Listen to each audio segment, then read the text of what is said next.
d'Allah, et la meilleure guidée est la guidée de Muhammad sallallahu alayhi wa sallam.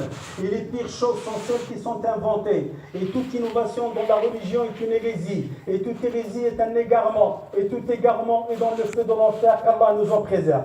Serviteurs et servantes d'Allah, nous vivons des jours d'un grand mérite.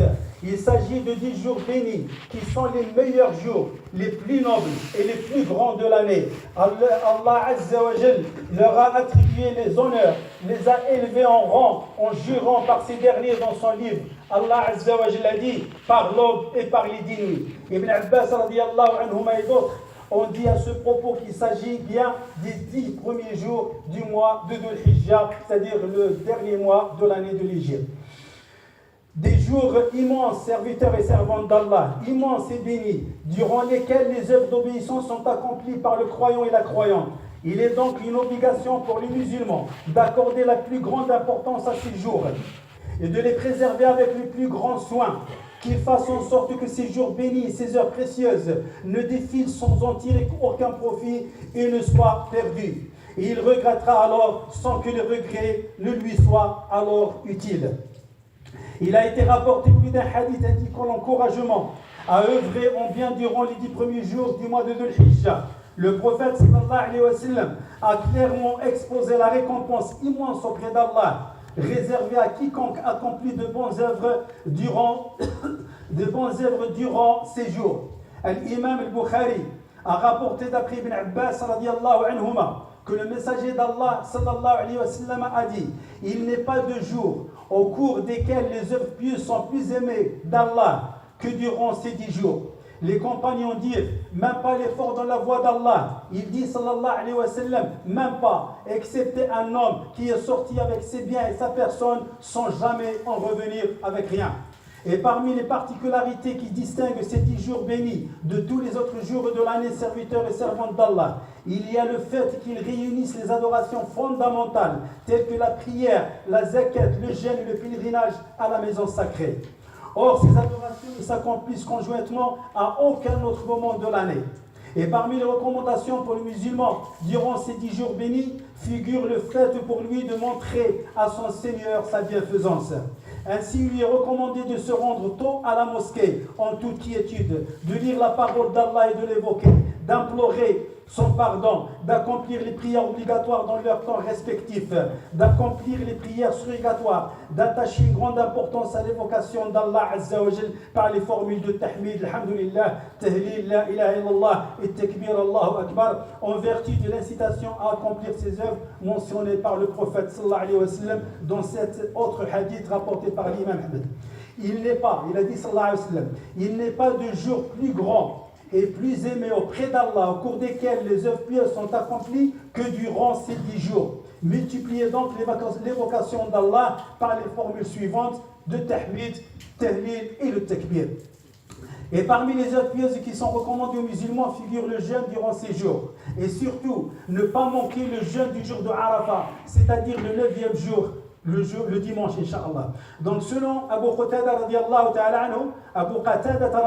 anhu, le prophète sallallahu alayhi wa sallam fut interrogé au sujet du jeûne de Arafah. Et il répondit sallallahu alayhi wa sallam: jeûner ce jour, j'espère qu'il expie les péchés commis durant ces jours, qu'il expie les péchés commis l'année précédente et l'année à venir.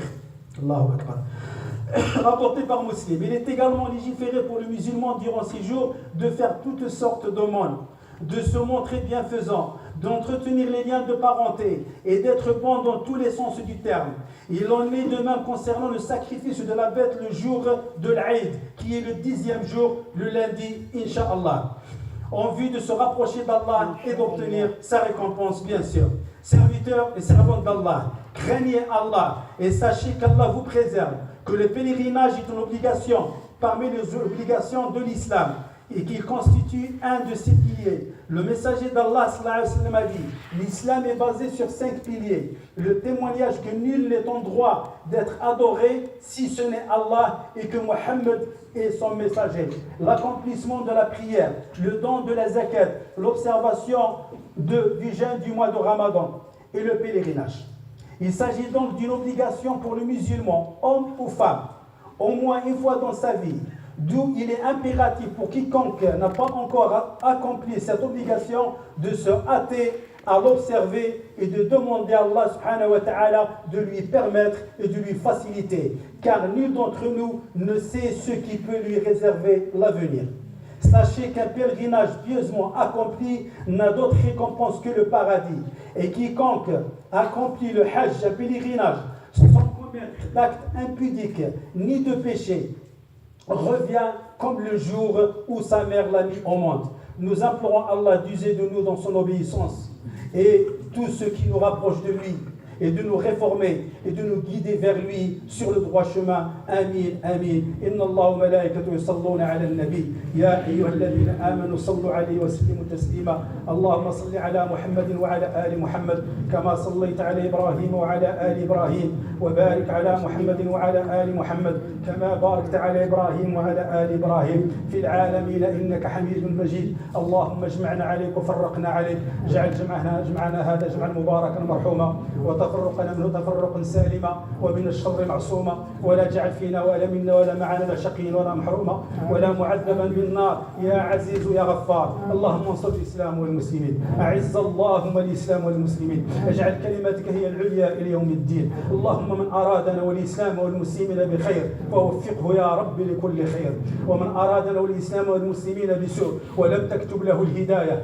فدمره كما دمرت عادا وثمود. يا جبار السماوات والارض، يا قاهر فوق عباده، ربنا لا تدع لنا ذنبا الا غفرته ولا هما الا فرجته ولا كربا الا نفسته ولا ضرا الا كشفته ولا دينا الا قضيته ولا مسافرا الا بلغته ولا مسجونا الا سرحته ولا ضالا الا هديته ولا مريضا الا شفيته ولا ميتا الا رحمته ولا حاجه لك فيها رضا ولنا فيها صلاحا الا قضيتها ويسرتها برحمتك يا ارحم الراحمين. اللهم اغفر لنا ولوالدينا ولوالد والدنا ولمن علمنا ولمشايخنا ولكل من له حق علينا، ولوصانا واستوصانا بالدعاء وللحاضرين والغائبين من أمة محمد صلى الله عليه وسلم أجمعين. ربنا آتنا في الدنيا حسنة وفي الآخرة حسنة وقنا عذاب النار، وآخر دعوانا الحمد لله رب العالمين.